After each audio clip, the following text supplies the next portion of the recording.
Қайырлы күн, құрметті оқырман. Бүгінгі қонағымыз Ахмет Бірімжанов атындағы жалпы білім беретін мектебінің қазақ тілі мен әдебиеті пәнінің мұғалімі, сондай-ақ бірінші облыстық оқу және онлайн байқауының жүлдегері және бүгінгі таңда екінші облыстық оқу және жең онлайн байқауының әділқазылар алқасының мүшесі Әлиасқарова Мейрамгүл Қуанышбекқызы. Қош келдіңіз. Бүгінгі енді әңгіме дүкеніміз кезекті рухани бір ұлттық тұрғыда жалпы өзіңіз ұлағатты ұстазсыз мектеп қабырғасында.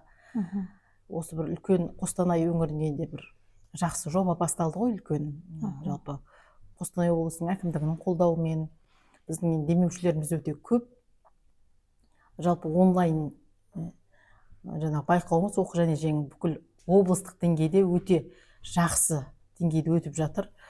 Осы бір жобаға сіздің енді жақсы қатысыңыз бар, апай. Өйткені сіз жүлдегер атандыңыз бірінші айналымда, екінші айналымда міне әділқазылсыз.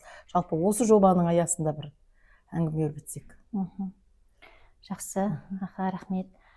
Мынау енді оқу және жең былтырғы жылы аяқталды ғой. Өзім бір расында айтсам үлкен бір ынтамен қатыстым. Өйткені біздің кезімізде мен бала кезімнен өзім кітапты жақсы көріп, кітапты оқып өскен баламын. Енді қазіргі жастарға айтып отырсам, бұрын біздің ата әжелеріміз басқа бір әңгімелер айтады ғой, сол кезде бір ерекше тыңдайтынбыз, осындай өмір болды ма екен деген сияқты. Сол сияқты енді сөйтсем қала беретін еді ғой, 2 сағат сайын. Сол кездерде шамның жарығыменен, телефонда болған жоқ ол кезде, сондай кітап оқып өскен жаспыз. Сол кітап несін иіскеп, кітаптың жаңағы рухани байлық екендігін сезініп өскен жастардың бірі болдым. Енді қазіргі таңда да кітап оқудың үстіндемін. Міне осы кітапқа құмарлығым шығар, осы және оқу және жеңге әкелген. Ең алғашында осылай жаңағы мамандарды жинап жатыр, әділқазылар алқасына және де кітаптар таңдауға деп сөйдеді жаңағы. Содан мен өзім келдім, кімдер қатысқысы келгісі келеді деп осылай мектепке жіберді хат. Сол кезде мен барайыншы деп. Сондай біртүрлі облыс деңгейінде мынандай онлайн байқау болып жатқандығы маған үлкен бір әсер қалдырды. Содан мен өзім келдім осы кітап таңдауға. Кітап таңдауда өте қызу талқыладық. Онда да біраз әріптестерім қатысты, осы жаңағы кітапхана қызметкерлері қатысты, қызу талқылап, бірінші кезеңде біз кімнің Смағұл Елубайдың Ақбозүйін алдық. Ақбозүй өте жаңағы ашаршылық кездеріндегі асыра сілтеу кезі, 30-31 жылдардағы сол кездерде жазылған ғой. Өте жақсы шығарма болды. Осыны 19-дан жоғары жасқа алайық деген ниет қылып, сөйтіп жарқыраған мүмкін Халет Хусейнидің аудармадан, сосын жаңағы неден қандастарымыздың шығармаларынан біз Тұрсынхан Зәкеннің Көкбөрілердің көз жасы шығармасын таңдаған. Бірінші кезеңде. Жаңа қалай келдім деген сұраққа жауап беріп жатқан ғой. Содан енді өзім кітап таңдағаннан кейін мынау кітаптарды неге оқымасқа деп, Ақбозүйді мен бұрын бала кезімде, студент кезімде оқығам. Соны бірақ қайттан кітапты қолыма алып, қайттан оқып, Пахрадинді оқып, Сырға Бәйбішені оқып, сөйтіп өзім елігіп, соны қатысып кеттім. Сондай бір қызығушылықпен. Сонымен бірге өзім артынан оқушыларымды да ерттім. 4 оқушым қатынасты, жаңағы сертификаттар алды ол оқушыларда. Міне солай оқу және жеңнің бірінші кезеңінен келдім. Одан кейін енді оқу және жеңнің екінші кезеңде тағы да енді сыртқары қалып қоймасқа болмады. Содан әділқазылар алқасына қосылдым. Сөйтіп сіздердің қатарларыңызда қызмет істеп жатырмын. Жалпы оқу және жең деп айтып тұрғандай, бізде қоғамда жалпы кітап оқу мәселесі енді. Кітап оқыған адам халыққа қызмет ете алады. Кітап оқыған адам өзінің ана тілінде сөйлей алады. Қазақ тілінде ана тіл, тәрбие, ұлттық құндылық бәрі осы кітапта ғой енді. Айналдырып келіп, мектеп ұстаздарына да бір ауыр салмақ түсіп жатқан шығар. Жалпы бізде енді онлайн оқу және жең байқауы дегесін бәріміз руханиятқа бет бұруымыз керек, соны шынайы қызмет етуіміз керек. Ол бір тек бәрін осы ұйымдастырсам деп жүрген, күн бойы қызмет етіп жүрген, әкімдікте жүрген ағаларымыз бар. Мысалы осы істі алып әрбір іс-шарадан қалмай жүрген ағалардың еңбегін біліп отырмыз жалпы. Енді осы ұстаздардың жаңағы мектепте қалай қолға алып жатсыздар? Осы оқу және жең байқауы сіздерде де мектепте өтіп жатыр деп естіп отырмын қазір. Иә, дұрыс айтасыз. Иә, қазір енді кітап оқу өте қиын. Жай енді мысалы шығармалар береміз ғой, біз енді гуманитарлық бағыт емес, біз жаңағы математикалық бағыт, біз шығармалардың барлығы үзінді болып келеді. Сол үзінді болып келгеннің өзін қазір балаларға оқыту қиын. Міне жастар көріп отыр ғой, кітапты қолдарына алдырту өте қиын балалардың. Ал бірақ негізінен кітап оқу жақсы сөйлеуге, өзіңді жаңағы шығармашылық логикалық дамытуға, қарым-қатынас жасауға, қызметке артынан тұрғаннан кейін де өзіңе жақсы бір енді рухани құндылық, сарқылмас байлық қой кітап дегеніміз екендігін енді әрбір шәкірттің жүрегіне, бойына құйып жүрген жандармыз. Расында да мен өзім жаңағы облыстық оқу және жеңнің ішінде жүргеннен кейін неге мектепке ұйымдастырмасқа деген ой келді да, 5-8 сыныптардың арасында Бердібек Соқпақбаевтың балалық шаққа саяхатын алдық. Сосын 9 бенен 10 сынып жас ерекшеліктерін таңдап алдық. Енді соған байланысты Оралхан Бөкейдің Атау кере деген шығармасын алдық. 2 шығармада жас ерекшеліктеріне сай келетін, сондай оқиғалары қызықты, тартымды, бала жалығып кетпейтіндей, сюжетті қызықты оқиғаларға толы сондай шығармалар болды. Енді қазір балалар оқу үстінде әдейі жүлде қорларын жасап қойдық. Мысалы, мына облыстықта да болды ғой, жүлде қорлары мынандай ақша деп, мынандай қаражат деп. Бұның барлығы баланы қызықтыру, мотивация дейміз ғой, оның қызығушылығын ояту. Кейбір балада мысалы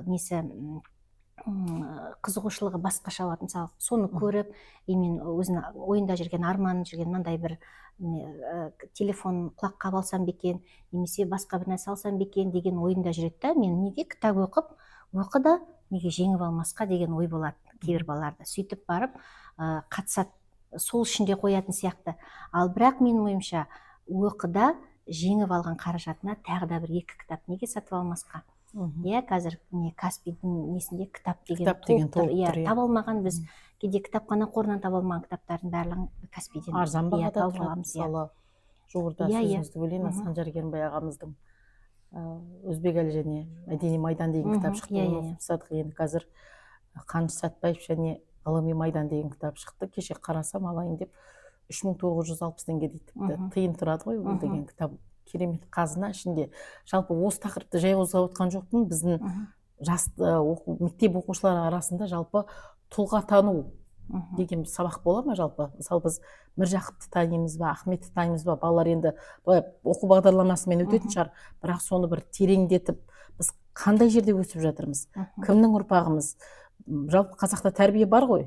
Мен анау семейде Абайдың жерінен келгем деген сияқты. Бар ғой, мысы басып тұратын. Бізде бүкіл ұлт ұстаздар шыққан Қостанай өңіріміз. Осы балаларға тұлға тану жағы қалай дәріптеліп жатыр? Бар, ол бізде кәдімгі күнделікті программадан тыс абайтану оқытылады. Сосын одан тыс бізде сыныптан тыс жұмыстар бар.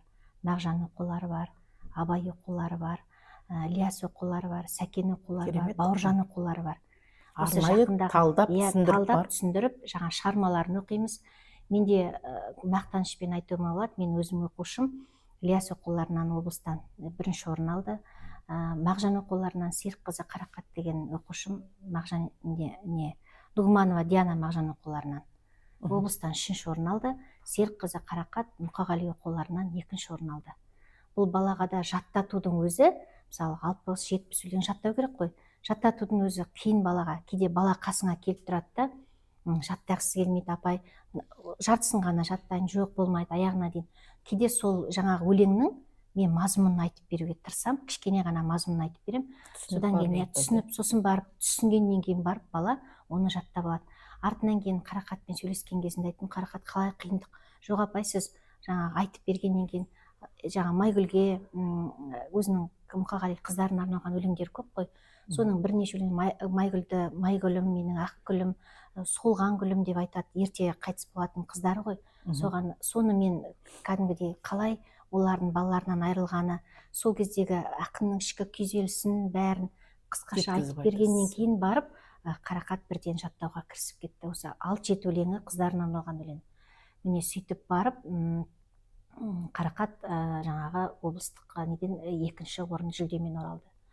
Одан кейін Бауыржан оқуларында да менің суретші қызым комикстар салды. Жаңа шығармалары бойынша бір қана А4-де ол кісінің жаңағы 7-8 өлеңі шығармасы суреттелді. Оның барлығы суреттер арқылы берілді. Суреттерге қарап отырып, оның қандай шығарма екендігі жай ғана бірнеше эпизодтан тұратыннан сол жерден бір әңгімесін, сол жерден шығармасын қарауымызға болады. Нақыл сөздерін бір комикс қылды. Нақыл сөздері Бауыржанның көп қой. Иә, соның барлығын міне ол балада иә облыстан жүлдегер атанған оқушылардың бірі. Мына оқуларда менде жүлдегерлер жеткілікті. Енді расында да кейде балаларға мен тапсырма беріп жатамын ғой, балаларым мен мынандай шығарма кешегі қазір өтіп жатырмыз Баққожа Мұқайдың Өмірзая шығармасы. Былай мына тапсырма мынандай деп айтқаннан көрі үзінді айтып жіберсең, қысқаша мазмұнын айтып жіберсең, балалар ағырай не болды екен деп. Мысалы Оралхан Бөкейдің Атау кересінің өзін мен 9 мен 10 сыныптарға ұсындым жаңа кезеңде, мектепшілік оқу жаңа кезеңде. Балалар қабылдауы, мысалы сыныптарға барып неше бала оқып жатсыздар десем, 2 бала 3 бала ғана көтереді. Содан мен қысқаша мазмұн айттым, балалар не оқымасқа. Осылай әкеп, Нұрке кемпірді, Нұрке өзі ұлты орыс болғанмен жүрегі қазақ деп соққан кемпір, Нұрке кемпір. Ол Нюра Фадеевна ғой. Соның қысқаша мазмұнын айтқаннан кейін келесі барып көтергенде уже 5-6 бала көтеріп отыр. Қазірдің өзінде бізде 60-тай бала оқып жатыр. Дәл осы сияқты сұрақтар қойып аламыз ең соңында қорытындыны, сосын тест құрастырып жатырмыз осы шығармалар бойынша. Жалпы мынау айтып отқан ойларыңыз дұрыс. Жалпы кітап оқу дейміз, бірақ соның түпкі астарында мұғалім, ата-ана үйде өзі қолына кітап ұстамаса, ол бала ешқашан кітап оқымайды. Дұрыс айтасыз. Сосын екінші, ұстаз, біз жалпы ұстаздар, біз маман тәрбиелеп жатырмыз ба, адам тәрбиелеп жатырмыз ба дегендей осы жолы үлкен ғалым атамыз, жазушы Қойшығара Салғара, түркітанушы, түрколог, ол кісінің бір кешіне барып отқан кезде айтты да, енді үлкен зерттеуші ғой. Сақтың құнның бәрін сол ағайдың шығармасынан білдік қой. Қойшығара Салғара атамыздың айтқаны, біз жалпы маман тәрбиелейміз, бірақ адам тәрбиелейміз деген сияқты үлкен сұрақ қойды да. Соны қазір мен бір тақырыпты айтқым келіп отыр. Мысалы, біз көп мектептерде жарайды, әдеби жарыс болса марапат ұсынуға болады. Ол оқуға ынталандыру. Бізде қандай? Бізде би болса да марапат жарысқа, ол бір білмеймін, бір шоуларға жібереді балаларды. Ол жерде бірінші орын алу керек, міндетті түрде бас жүлде алу керек. Осылай баланың бүкіл қасиетін жаңағы жарысқа, марапатқа ғана шектеп қойдық. Оның тұлға тану қайда, оның адамдығы қайда. Ол жерде ана апай жүлдені алып кетті, біз алмадық деген әлден бел шықпаған балаларға менің жаным ашиды. Мен өзім 2 қызым бар, мен болашақта балаларымды ондай бидің жарыстарына апармаймын, шыны керек. Енді әдеби тілді дәріптеу үшін бізге керісінше қаражат керек, бізге демеуші керек. Өйткені біз кітап оқудың жолын таппай жатырмыз. Рухани ашпыз ғой апай. Осы бір ойыңызды айта кетіңізші осы. Балаларды жарысқа қатыстырып, біз неге осы деңгейден аспай қалдық? Тек жарыстарға ғана балаларды қадап қойдық, апарып. Сол бір жүлде алып келген бала ғана мықты, басқа баланы қателесуге құқы жоқ па? Оның бір тұлғалық дамуы бар. 3 оқыған бала мектепте ол нашар деген бағамен бағаланбау керек қой мысалы. Иә, дұрыс айтасыз. Енді бұл заманның да талабы шығар. Енді хат келеді, осындай жарыстар болады дегеннен кейін мүмкін ол да шығар. Сіздің айтуыңыз да орынды. Бірақ бұл жерде баланың жаңағы 3-ке, 4-ке оқыған балаға да қарап тұрған жоқпыз. Баланың өзінің рухани, өзінің жаңағы өлеңді сезінуі, сол шығарманы сезінуі, мысалы сен бала деп біз айта алмаймыз ғой, сен бала жаттайсың деп. Сол шығарманы оқытып көреміз. Сонда кәдімгі жүрегімен оқыған бала тезірек жаттауға тырысады. Сосын жүрегімен оқитын балалар апай, қандай отбасында тәрбие алған балалар, иә? Иә, сол. Оны ата-анасы оқиды ғой. Ең құрманда газет ұстап отырса да, әйтеуір содан бала да қалыптасады. Бала, жаңа айтасыз, ең бірінші өзі кітап оқуға дәріптеу біз мектепке дейміз ғой, бірақ ең бірінші ата-анаға байланысты ғой. үйде ата ана шамалы кітап оқып, кешке жаңағы келген ең құрмағанда бүгінгі әдебиет сабағына не өттік деп кейіпкерлерге талдау берсе, қайсы жағымды кейіпкер болды, қайсы жағымсыз кейіпкер болды десе, сонан ақ бала ары қарай келесі жолы уже әкем не деп сұрайды екен, анам не деп, қайсы кейіпкерді айтсам екен деген сияқты уже балада ой тұрады. Отбасындағы кітап оқуды қалыптастыру, иә, қалыптастырады бұл жерде. Ал енді жаңағы жарыстар, енді біз жарыссыз өзі қоғамның өзі, өмірдің өзі жарыстан бейімделіп кеттік. Иә, оған біз бейімделіп кеттік. Бірақтан да былай қарасақ, мен Нұғманова Диана деген оқушым болды. Оқушым бар, енді Мағжан оқуларына Мұқағалиға қайта-қайта балалар қатысып атты. Менің классымнан 5-6 бала қатысты. Содан маған кім Диана бір рет келді. Апай, мен Мағжанға қатысып көрейінші деп. Сосын мен алдында бірнеше рет өлеңдер оқытқан кезде мен өзім қатысам деп балалар өз еріктерімен таңдап алған ғой ақындарды.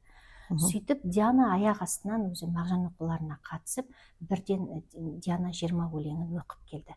Мен айтам, бірінші мәнерлеп оқы, әрбір сөзі түсініп оқы.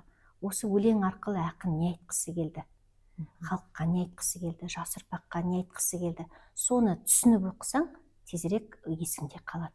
Сол мағынасын түсінесің әрбір сөздің.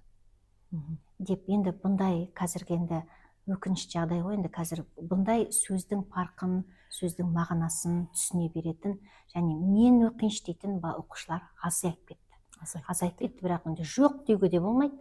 Оны оқушыларға кітап оқытуға бір енді ішінде анау шоқ дейді ғой, шоғын жандандырып жүрген жандармыз біз енді. Ішіндегі шоғын жандандырып, шоғына шоқ салып жүрген сондай жандарымыз. Көбіне мен балаларды әдебиетке тартам, не арқылы тартам? Жаңағы қызықтырып мазмұнын айтып тартам. Қысқаша мазмұнын айтам, міне балалар қарандаш осылай болыпты дегеннен бар. Кәдімгідей ауыздарын ашып тыңдап сөйтіп қалады. Содан кейін барып кешегі не болыпты? Мен айтайыншы деп сол кезде шыға береді. Кешегі Нюра Фадеевна не болыпты? Ерік не болыпты деп кешегі атау кереді. Еліктіріп сұрап. Иә, еліктіріп сұраймын. Ана досы таған не болыпты? Тағдыры не болыпты? Сабақта сіздер талқылау арқылы өткізесіздер, иә? Талқылау, иә. Әдебиет сабағы 40 минут өте аздық қылады. Бірақ енді мүмкіндігінше талдауға тырысамыз. Жағымды, жағымсыз кейіпкерлер, ондағы өмірмен байланыстырып қазіргі. Сосын бұл шығарманы жазарда қай ақын болсын, жазушы болсын, балалар шығарманы жазарда кейінгі ұрпаққа бір нәрсе бергісі келеді. Не тарихтан сыр шерткісі келеді, не болмаса жаңағы бір тәрбиелік бір мағынасы болады. Сол сөздің мағынасына, сөздің байыбына жете білу керек сияқты. Ішкі жаңағы бір түрлі жүрегіңмен оқу керек қой, түсініп әрбір сөзді. Сол біздің бала кезімізде анау тарих пәнінде Тоғайбай Нұрмұратұлы деген ағай әлі есімде. Қазір ол кісі белгілі бір салада журналист, мысалы публицист. Ол кісі біздің мектепте тарих сабағын талқылайтынбыз. Дебат сияқты өтетін. Біз сол тарих сабағына жүгіріп баратынбыз. Қазір сол әрбір сыныптасым бір саланың маманын игерген, көзінде оты бар, бір нәрсені игерсем, үйретсем деп жүрген азаматтар. Сондықтан жалпы әрбір сабақты қызықты талқылаумен, мынау қазір студент жастар отыр ғой, бір дебат дейміз ғой, пікір сайыс, өздерінің пікірін айта алатын, қоғамдағы мәселені айта алатын жастарды бейімдеу керек сияқты. Бір дебат дейміз ғой, пікір сайыс. Оның жаңағы бір тұғырға шығып сөз сөйлеуін, өзінің жастың бір өзіне деген сенімділігін арттырады. Жалпы әр сабақ менің ойымша бір талқылаумен қызықты өткізу керек. Енді мен білем, ұстаздар анау көркемдік бір дүниелерді қолданып жатасыздар, және сіз сияқты баяндап балаларды, әрбір ұстаздың бойында бір оқушыларды тартсам, үйретсем деген ниет бар ғой жалпы. Енді оқу және жең байқауына қатысқан қандай бір кедергілер болды ма, қандай бір кезеңнен өттіңіз, қандай бір сезім бар? Мен өзімде ме жеңіл өттім. Жаңағы тест сұрақтары болды ғой, сол кезде тест сұрақтарын оқыған кезінде әрбір оқыған кітабымның парақтары есіме түсіп отырды белгілеген кезінде. Өйткені шынайы беріліп оқыдым, Пахрадинді оқыдым, Сырғаны, жаңа ашаршылық кезіндегі Пахрадин өзі құмның басында қайтып кетіп бара жатқан кезінде көзіне өзінің ақбөзі елестейді ғой. Соның барлығы өте керемет шығарма. Сосын Халет Хусейнидағы Мариям, әйел тағдыры, өте аянышты әйел тағдыры, надандықтың, сол қайта-қайта болып жатқан соғыстың құрбаны болған. Мен оқығым келеді деп, жаңа кішкентай сәби кезіндегі Мариямның жан жүрегінің айқайы. Сол Халет Хусейнидің шығармасына мен осыған дейін қарамаппын, расымды айтсам. Қазір енді Батпырау қуған бала деген шығармасын оқып жатырмын. Мен де бастап жатыр едім сол шығарма. Мен де Каспийден алдым, өте жақсы шығарма. Одан кейін Көкбөрілердің көз жасындағы өте керемет. Енді біздің тарихымыз ғой, Көкбөрілердің. Жәкен Тарихи кітаптарды Жәдіс Шәкенұлы тарихи Өте. кітаптарды да сіңіруіміз керек. Мысалы мен анау Бейімбет Майлиннің Күлпаш деген әңгімесі бар ғой. Ол жерде де әйелдің теңсіздігі, әйелдің жаңағы тамақ жоқ кезде жолдасты бір сатқындық жасайды, бірақ былай қарасаңыз амалсыз барады. Сондай бір тығырыққа түсіп қалған. Қарды бүйтіп үйдің несінен, терезеден қарды қолымен сыдырып бүйтіп қарайды ғой. Сонда мақтымменен баласы екеуі бір-біріне өліп жатқан, өмірден озып кезін аңқиып деп, ол жерде жаңағы Бейімбеттің суреткерлігі, осы Бейімбет Майлиннің 130 жылдығы деп жатырмыз ғой, сол кісінің бір суреткерлігі, ауылдағы бір бейнені көз алдыңа айна қатесіз келтіріп. Киноқта түсірілді ғой. Киноқта түсірілді. Жүректі тебірентеді. Жалпы көп жазушыларда әйел теңсіздігі, әйел тағдыры көп қозғалады екен, өзіміз байқап отырғанымыздай. Енді апай, жалпы баланың ұлттық тәрбие алып өсуі, өнуі, осы бір сұхбатымыздың соңғы түйіні болсын. Жалпы жақсы азамат тәрбиелеу үшін қандай істерді қолға алуымыз керек нақты? Ең біріншіден мен ойларым, отбасында ата-анасының жүрген тұрысы, киген киімі, олда сөйлеген сөзіне дейін балаға ой қалдырады. Сосын тәрбие беріп отыру керек, үлкенді сыйлау керек екендігін, кішіге құрмет көрсету керек екендігін. Ал енді мектепте де ол кәдімгі саналы, өзі жеке тұлға болып қалыптасуына біз жан-жақты тәрбие беріп жатырмыз. Сосын ол баланың ортасы. Қасында досына қарап таны дейді ғой. Сол сияқты ортасы да танымды, тәрбиелі балалар болса, жақсы азаматтар болып шығады деп ойлаймын.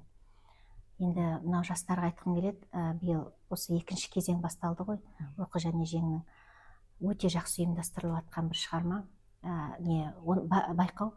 Осы байқау ең басы ұйымдастырылған кезінде айттық, бір түрлі бір не десем екен, бір джекпот па, бір нәрсе ұтып алғандай бір түрлі қатты қуандым. Өзі бізді енді орыстанған, Қостанайды орысшалау дейді ғой, енді бірақ енді мынандай байқаудың шыққанына орысша да, қазақшасы да бар, жеке-жеке өте жақсы ұйымшылдықпен ұйымдастырумен өткізіліп жатқан байқау. Сондықтан қатысайық дегім келеді. Кітап оқу бұл ешқашанда қалмауы тиіс. Яғни кітап бізге байлық береді, рухани байлығымызды, шебер сөйлеуімізді, жетілдіруіміз, өзімізді жетілдіру. Мысалы, кейіпкерлердің бойынан кейде жаңағы жағымсыз қасиеттерді көріп отқан кезінде, сонда өзің ойласасың, сабақ аласың. Сосын кейде тығырықтан шығып кететінді саған кейіпкер көрсетеді, кітап көрсетеді. Кітап нағыз дос дейді ғой. Кітап дос дейді. Сосын бұл не ғой, ешқандай ақшада ештеңе талап етпейтін, қолжетімді, қалай десем, сондай бір рухани байлықтарымыздың бірі. Рухани кемелдігіңізді де толықтырасыз, екінші жағынан қомақты жүлдеге де ие боласыздар. Қазір толып жатқан нелер толып кетті. Мен сізге мынаны үйретемін, сіз маған мұншама қаражат төлеуіңіз керек. Марафон дегеннен шаршадық осы. Болмайтын дүниенің бәрі кітапта тұр. Кітаптан оқып алсаңыздар болады. Оның барлығы қазір кітапта. Егер жастарға психологиялық кеңес керек болса, мысалы апай сөзіңіз осыма етпеңіз. Психологиялық кеңес болса, психологиялық кеңес бар, кітаптар бар, аудармалар бар. Мысалы, декреттен шыққан, мен өзім әйелмін, декреттен шыққаннан кейінгі депрессия дейді ғой. Маған психологиялық кітаптар керек болды. Мен соны оқыдым, таныдым. Сол айтылып жатқан дүниенің бәрі кітапта бар.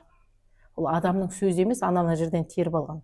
Сосын біздің өзіміздің руханиятымыз, өзіміздің қазақ тәрбиеміз, өзіміздің қазақ мәдениетіміз бар. Батыстық аудармаларды адам өзі теріп оқу керек деп ойлаймын. Жалпы апай, енді бүгін мынау берген әдемі сұхбатыңызға рахмет. Жалпы көп жастар естір құлақ болса, жақсы дүниелер айтылды. Енді ұяда не көрсең ұшқанда соны ілесің дейді ғой. Бәрін қазір қоғамда ұстаздарға ғана артып қоятын болдық. шыны керек. Бірақ үйдегі тәрбие ата ананың тәрбиесі. Мынау үйдегі әкемнің домбыра шертіп, анамның бір ұршықты үйіріп, кесе тігіп отыратын көз алдымда қалып қалды. Яғни бұл менің қазаққа тәрбиеге, қазақ жаңағы жырауларын оқуыма, қазақтың салт мен өзі дәстүрлі ән тыңдайтын адаммын. Көбісі айтады, анау ескілік дүниеде қалып қойғасын деп. Бірақ оған келіспеймін. Ол сол құндылықтар арқылы мен өзімді өзім жігерлендіремін. Ішкі дүнием. Түсінікті ғой ол әндерді. Дәстүрлі әндерге қатты әуеспін. Мүмкін әжемнің қолында өскеннен кейін ба, қазіргі балаларды әженің де қолына беру керек сияқты. Өйткені қарияның қолында өскен бала ешқашан жаман болған емес қой. Енді ойымыз сабақтай келе, бүкіл тәрбие, құндылық отбасынан басталады. Отан отбасынан басталады дейміз.